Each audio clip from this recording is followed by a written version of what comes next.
Hello, welcome. How would you like to have a look at a little bit of r/just no mother-in-law with me today? Yes, it's one of those days. And as one of my commenters pointed it out, we should probably actually call this subreddit something like Just No Fiance, because actually it's usually a husband problem or a fiance problem or, a wife problem where they don't just tell their mums to back off. But anyway, if that sounds like something you'd be interested in listening to today, then please do stick around and enjoy. And don't forget to like and subscribe, please. Thank you. Okay, so first post posted by Bless My Heart daughter-in-law. Mother-in-law is following and participating in my child's school stuff from 1,700 miles away. And what's to bet it's without any permission whatsoever? Okay, that was a tad freaky. I just had to stop recording for a second because my door was creaking open really, really slowly. It was inching open a bit and then stopping and then inching open a bit more and creaking the whole way, might I add. Stopping, inching open a bit more. And I thought, is there one of the kids, up really, really late? Have they woken up and they're, sort of sneaking around outside my door? Because my youngest will do that sometimes. They'll try and sneak into my bedroom without me noticing. I don't know how they think I'm not going to notice, but they do. Late at night. Yeah, there was no one there. And the cats are in my bed. So, yeah. Maybe I'm finally getting that house ghost I've always wanted. Anyway, back to the point. There is no reason on earth that I should have found out, but I happen to be standing inside my child's school at the moment when a stack-happy bunch of boxes were delivered and some teachers were opening them. Oh, what joy! OP, how wonderful! These are from your child's grandmother! What? Turns out the school's partner non-profit fundraiser organisation had posted on socials asking for donated chosen library books. I had missed the post, but there it is. My stomach just about fell out of my butt. We are not in contact with her. She didn't ask. She just follows every online forum about our town. That's creepy if you're not in contact with her. See, I see quite often when someone does something similar to this, following their children's every footstep, when the adult children have got no contact and, they seem to think that it's fine, and people will be like, well, that's their child. They want to know what they're up to. Well, one, they're adults, and two, if they've got no contact with you and you are stalking their every move and anything that goes on around them, that's creepy, whether you're their parent or not. If they've told you they don't want you as part of their life and they have cut you out, leave them alone, stop stalking them, and maybe turn inwards and figure out why they have cut you out in the first place. So she took it upon herself to insert herself into everything she possibly can, even though we do not invite her. So, here I am, blood running cold and dumbfounded. While normal people who have no idea how creepy this all feels to me are celebrating how generous, kind, and great of her it was to do such a thing, which, fine, fair, it's nice, yeah, but it's with nefarious intention, isn't it? I myself am pro-school library and their books. Doesn't really hurt anyone, but ick. I mean, it does though. It might not hurt anyone else, but it's certainly harming the OP and their husband because, yeah, that is creepy as hell. I would hate to feel like someone is following my every move and kind of breathing down the back of my neck all the time. Ugh. Oh, it's just made my spine tingle just thinking about it. I have always continued to and will keep on hating this whole thing. I think maybe I should tell the school that this person is not authorised for anything, but I'm not sure how to word it without sounding also like a psycho. No, you won't sound like a psycho. I'm pretty certain if the OP explained to the school that they are no contact, yet this woman is following their every move and, inserting herself into local events for obvious reasons, considering she's 1,700 friggin' miles away, I'm pretty sure they'd understand. I bet you at least one in that school has been through something similar, because it is scary common for parents to overstep the mark with their adult children. Scarily common. So, down in the comments, Mary Had a Little Lamb 20 says, perhaps put it in writing advising it came to your attention that your mother-in-law has provided books for the school. Whilst this is a generous donation, I feel it important to advise the school that we as a family have no contact with, list their full name, and would advise that in no uncertain terms that we do not want any details relevant to our kids to be provided to this person. And that would include confirmation that they are even attending the school. And then Lonely Ship 9812 says, maybe also add that the donation be treated as anonymous in that your kids don't need to know who the books came from. Exactly. It can be confusing if someone they don't know or maybe shouldn't know, could be safety involved, is sending gifts to their school and their teachers are telling the kids about it. Exactly. I would like to think realistically that this is something that people would check on before mentioning to the kids. But I do get how it could be innocently mentioned to them, just like, oh, Granny sent us this or whatever. And they're not actually thinking about it, and it's probably not something that you want your kids to be involved in. So yeah, I think a word is needed now for sure. So, next post posted by Duckwife. Golden child brother-in-law, 44, still lives at home with mother-in-law, is depressed about not seeing our toddler. We recently suffered a miscarriage. Guess whose feelings matter more? Okay, so trigger warning for mentions of miscarriage.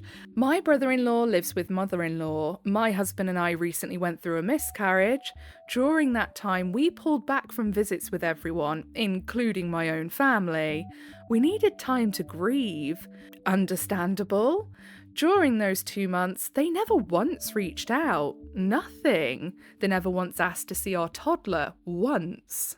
When we visited mother-in-law recently, brother-in-law, who was upstairs, came downstairs, avoided me and my child and went outside, got in his car and drove away. It was a dramatic exit. I wouldn't have thought anything about it, but mother-in-law wanted me to know that brother-in-law is depressed. She claimed that he is deeply depressed about not being able to see our child. What? He just literally walked past the kid and didn't say a word to them. So how is he deeply depressed about it? And that he left because I had not explicitly given him permission to interact with our child. Let me back up a moment and say that a couple weeks ago, against my better judgment, I let mother-in-law take him upstairs in her house to see brother-in-law briefly before we left.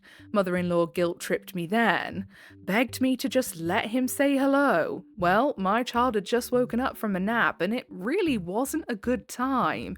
I had somewhere I had to be and my little one doesn't like quick transitions from one thing to another, especially without any notice and when he just wakes up. Mate, I am in my 30s and I don't like quick transitions from one thing to another, especially when I've just woken up. So yeah, I'd say that's a universal feeling all round no matter what age you are. I sat in the car while she did this. It was maybe 5 minutes later and my son had broken free from mother-in-law and had gotten in front of her and ran back out the door to find me. She caught up with him and told me that it probably wasn't the best thing to do after all because my son acted like he didn't remember his uncle. Why did she think this? Because he didn't immediately start running to greet him. Apparently, my son not doing this caused my stupid brother-in-law to cry. He was heartbroken, she said. I was so mad. I pointed out that my son had just woken up and was snatched away from me, his mother, and needed time to wake up, and if my son doesn't want to run and hug someone, he doesn't have to. Yes, exactly. That is a big rule I have with my kids. If they don't want to hug you, they don't have to. Like, it's just not happening. If they don't want to spend time with you, they don't have to. It is up to them. I find it really creepy. People forcing their kids to like hug or kiss relatives. Ugh, I don't like it. Like, I was made to give like my grandparents hugs when I was a kid, and even now I remember how much that made my skin crawl because I'm not a physically affectionate person. I don't like to hug many people. There's not many people I will hug. What I just stated about him briefly seeing brother-in-law a few weeks ago is relevant because mother-in-law says that brother-in-law left the house with us there because he hadn't had explicit permission to interact with our son. We stepped inside their house and he apparently thought he still needed permission. He already saw him once a few weeks ago and he thinks he needs permission. I am calling this bullshit. Yeah, probably. Anyway, my mother-in-law is somehow expecting me to manage brother-in-law's feelings and give him explicit consent to interact with my son. We experienced an actual loss. We grieved. We brought our son over multiple times a week before this, ever since he was born. So I think it's unfair of her to behave as if we are being unreasonable. Brother-in-law has also never made any effort to interact much with our son. Yeah, I did wonder this, to be honest. I did wonder if he actually had made any effort before this. It still wouldn't really justify his behaviour because he knows what the OP has been through. None of them actually bothered to come round, and now they're expecting the OP to, like, pander to their feelings when they didn't even check up on them once after a loss. You know, it's not right, is it? So I think it's unfair of her to behave as if we are being unreasonable. Even before this happened, he doesn't do things with him, he doesn't take him places, he isn't very involved at all and resents it when my mother-in-law babysits him. It seems out of proportion. Yeah, so he doesn't interact with him, he doesn't make any effort with him, but he's acting like he's so hurt that the kid didn't want to come and run up to him and hug him immediately. Well, one, mate, you're essentially a stranger he sees just now and then who doesn't really interact with him. Two, why are you upset? Like, why are you upset? This is not a child that you have a close bond with. It's weird. And yet, his feelings were presented to me as the priority. I blocked brother-in-law from contacting me, left the family group chat, and have not contacted him for how he behaved during my miscarriage. I felt it was appropriate. I have low contact with mother-in-law. Mother-in-law told me that I need to give brother-in-law grace, which in itself implies he did something wrong. He did. The man has never been held accountable for his actions and it shows. When I pointed out that no one had asked to see our son during those 2 months, silence. I bet there was. When his feelings about not seeing a child he had made zero effort to see were not comparable to our loss, I was told to have grace. Ah, yes, so essentially, this is a keep the peace kind of thing, just in a different sentence. I hate it. I asked her where was the grace when I was miscarrying and needed help, and he implied that we were taking advantage of his mother by having her help watch our toddler while I went into medical appointments. Brother-in-law didn't know I was pregnant, but he knew I had medical appointments and had been in the hospital. He knew enough to be respectful and not think the worst of me. I have given them no reason to think that I was taking advantage of her anyway. I am the one who seldom asks for help. Mother-in-law also blamed my husband for not bringing our son to see them during our grief period. I said it was not his fault and that he was grieving too. Exactly. I have never felt more invisible as a person. Mother-in-law wanted us all to get together again, to centre brother-in-law, and restore the dynamic where my husband and our little family is second-rate. Absolutely not. The favouritism is blatant. Brother-in-law is the golden child and he is centred around everything and inserted into what we do. No one's feelings are more important than his. The a-hole is sulking over things that are his own doing. I should not have to be responsible for his feelings, yet that is the way it feels here. It's a slap in the face, an insult, to what my husband and I went through to put brother-in-law's sulking, childish behaviour on par with our actual grief. Has anyone ever dealt with a mother-in-law who centres the golden child so complete that your actual loss becomes background noise to his wants? Yeah, that is so wrong, so wrong. I forgot to save any comments from this one. Oopsie. There is another post from this person though that will give us an idea better of like the family dynamic, I do believe. So yeah, we will read that in a minute. But no, I think at the end of the day, it definitely shows the brother-in-law is just pouting for attention because If he was so bothered about a relationship with this child, he would put the effort in. It's not a one-way street. So even if he was super bothered about his relationship or lack thereof with this child, he would be putting in steps to make sure that that changes, wouldn't he? He would be asking to see them more. He would be, making an effort saying, can I take him out? Can we do this? Can we do that? Can I come over? Which he hasn't, which shows then that realistically, he's just trying to blow smoke up everyone's ass because he wants a bit of attention. That's what I believe anyway. So, like I say, we have another post from this poster, and it says, mother-in-law says she wants to be there for support during a difficult time, but when asked to help, suddenly needs to clean her always dirty house. I've posted here a few times about my mother-in-law's craziness. Folks, it never ends. Trigger warning for infertility issues and possible miscarriage. So this is like a precursor to the post that we have just read. So this is before, I believe, the miscarriage happened. Husband and I have infertility issues, finally conceived a couple years ago via IVF for our first child. We conceived spontaneously a little over a month ago for the first time ever. We were surprised and elated. Things started off well, but a couple weeks ago at an early OB scan, we didn't get confirmation of a heartbeat. We were right on the edge of when one should occur, so thought maybe it was too early. We also didn't see a clearly visible fetal pole, and there should have been a pole by then. A week later, we got another ultrasound, and the gestational sac had irregular margins. The gestational sac looked like the shape of Africa, and it's probably collapsing.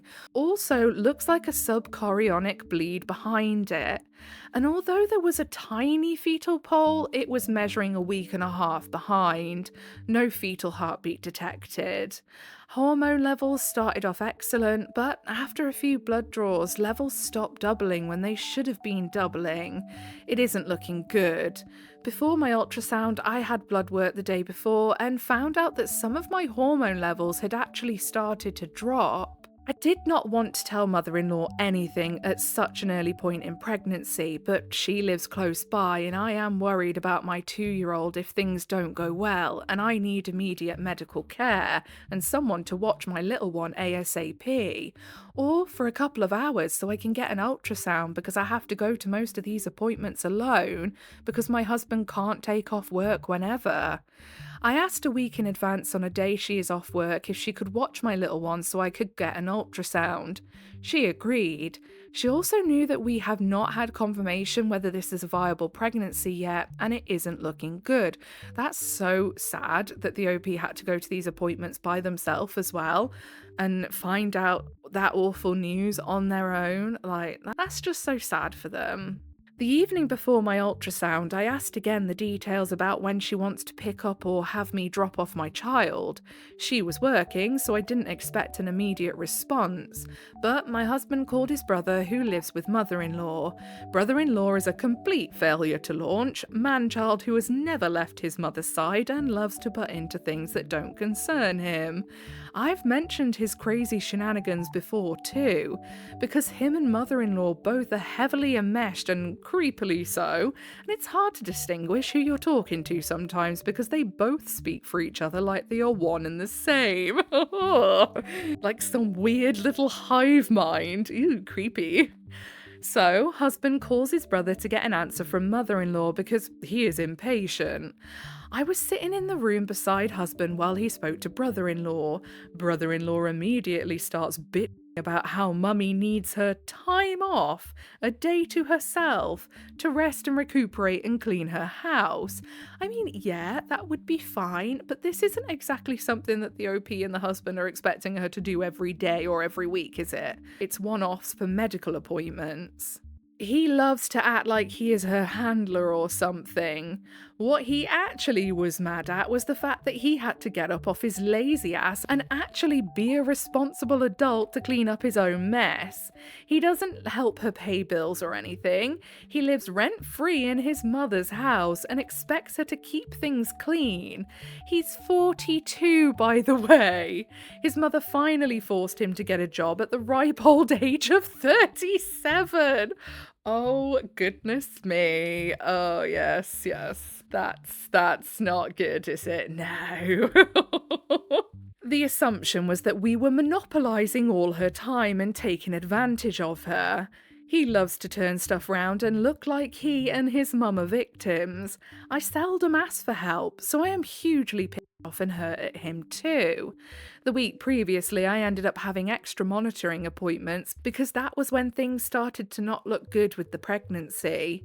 Brother-in-law didn't get to see his mummy last week as much as he wanted to, and got mad last week, threw a tantrum, and threw all of his trash into his mother's room to the point it blocked her from getting into her room. How much rubbish did he have hoarded in his room to be able to block her room with it? What on earth? He would be out on his arse before he could even say the words, "What's going on here?"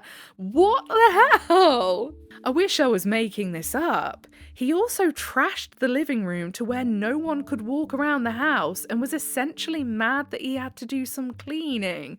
I'm getting a very big picture of this dude, and I'm just thinking, definitely keep your child away from him. He does not sound stable at all, and is not someone I would want my kids around. He even asked me if I could help his mum this week with her house, as if I'm responsible for this mess. I don't care to help, but I have been having a shit time with the multiple doctor's appointments and the shitness of this situation. Brother-in-law wasn't told, to my knowledge, of the pregnancy. I specifically asked for him not to be told yet.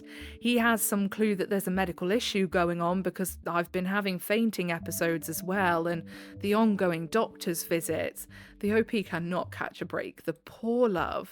My husband got annoyed at him on the phone by his shitty attitude and asked brother-in-law how come he couldn't help his mum clean her house that he lives in rent-free and doesn't have to pay a single bill or help with the groceries. Brother-in-law hung up on him and has been throwing a tantrum ever since. Of course he has. I calmly told brother-in-law that he did not have to be so unkind, and he turned it around to him being a victim. Oh, shall we all get out our tiny violins, tiny instruments, and start a tiny sad orchestra? I will be, is it a conductor? Is that what it's called? I forget. Or is that for trains? Maybe it's for both. I forget. I'm not musically inclined. I like listening to music. I cannot play it. Couldn't keep a beat if I tried. Said I was attacking him. Mother-in-law flew to his defense, because of course she did, and said that he's overwhelmed and that she really needs some time to clean her house. Maybe, mother-in-law, if you hadn't brought up a huge giant tantruming man baby, your house wouldn't be in such a state of disarray all the time. Just a suggestion. Kick him out. The place is never clean, and all of a sudden it's a priority. It has never been a priority, and now it is because I overwhelmed brother-in-law. Honestly, it normally wouldn't bother me, but it is the fact that I asked in advance, and the medical situation was downplayed. I didn't ask for the entire week, so I felt it was unnecessary to go on like they both did about her house, when I had already asked for help for a couple of hours a week in advance. I asked for a couple of hours that day for her to watch my child, and her response was that she needed time to clean her house, as if we have been preventing her. My biggest issue is the last-minute change and "if you really need me" comment. We didn't monopolise her time last week, but you would think we did by the way they acted. I tried to be appreciative and took her out to eat and drove her to a doctor's appointment and everything. When I need the support most, I don't get it. I ended up having to call my parents, who live a couple hours away, to come watch my child. Husband thinks I'm not keeping the peace by not talking to his mum. You can have the middle finger and all. And brother, and said I was too harsh. Oh dear. So they're all enabling the brother-in-law then, I see. Even though the husband's not as bad, it seems that he also is a tad brainwashed. I told brother-in-law he was unkind and that I didn't need the stress and that I don't need to be spoken to like a child who doesn't know how to treat other people. I said I know very well she needs time off and that I respect that, and he got pissed off that I made him feel bad. God. Husband also started in about how his mum would like time with her grandchild. Well, why doesn't she make the time then? That was the first thing he asked me on the phone yesterday on his way home. Not how I was feeling, which is scared about a miscarriage. Yep, see, there is a husband problem. See, which I've never had. No, not a damn word from him or any of them. I feel like my feelings are constantly minimized, and even their reactions are making me feel like my situation isn't anything. I'm terrified. I am being told that I'm neurotic by my husband for feeling the way I do. When I brought up how worried I was about a miscarriage, he said that I was being too negative and neurotic. I think it's time for a serious talk with your husband, my love. I didn't talk to him for the rest of the night for that, and he got mad at me. Goodness me. Honestly, the husband needs someone to shake him by the shoulders and say, wakey, fucking wakey, eggs and bakey, what are you playing at? Your wife is going through an awful time. Why are you sticking up for your weird family? His family need to just do one, in my personal opinion, and grow up. Oh my goodness. Like, honestly, I genuinely think that the OP needs to turn around and really lay some laws down with this husband, because, yeah, it seems like he's no better than the friggin' rest of them, to be honest. And I thought he was going to stick up for her. I really did. I'm extremely disappointed in him. I hope he sees this. He won't, but I hope he does. I'm disappointed in you, you giant f***ing turd. So, down in the comments, CyberSam6 says, I am so sorry this is happening to you. It is horrendous. That said, I would tell brother-in-law he feels bad because he is acting badly towards you with your medical issue. And he knows he should be cleaning his house and doing more than his 75-year-old mum. And you are embarrassed for her and feel shame for him. He needs to treat her better, or it's elder abuse. Tell mother-in-law you needed her to spend time with her grand, and she essentially refused. So stop telling grand's dad, her son, that she needs more time, as she refused it exactly. And you're back to contacting your parents from 2 hours away to help out, which is ridiculous. Her constant back and forth are destroying her credibility, so you'll not ask her next time that you need childcare or a babysitter. And again, why would you let your child go to a house where there is a person in there that, when he doesn't get everything his own way, smashes up the house? Absolutely not. You do need to look into finding more caregivers overall. With darling husband, drop the darling, he can just be husband. He needs to go see the doctor with you at least once, even virtually, so he is properly informed that a miscarriage can be life-threatening. He sounds ignorant and uneducated. Hopefully you are in a state that allows complete medical care. I am now starting to wonder if it is actually that the husband can't get the time off work, or is it that he won't because he doesn't feel it necessary. I am now wondering and leaning more towards the latter. Overall, looking to seeing how you and darling husband can move to where your parents are, not mother-in-law. Yeah, I highly doubt the husband's gonna go for that, to be honest, after reading that. Like, I honestly thought he was going to be, you know, a decent dude and stick up for her, and then no. He went and ruined it, didn't he? Okay then, so I think that's all we've got time for today. If you made it all the way to the end with me, then I appreciate you very, very much. If you give a little like, subscribe, notifications on, that'll be your initiation into the Coven of Void. Welcome. Don't forget to leave an offering of a comment for Big Al. He eats them, by the way, just to let you know. They are his dinner. Let's make sure he's well fed. Whatever it is you're doing for the day, I hope you have a really good rest of the day. Goodbye.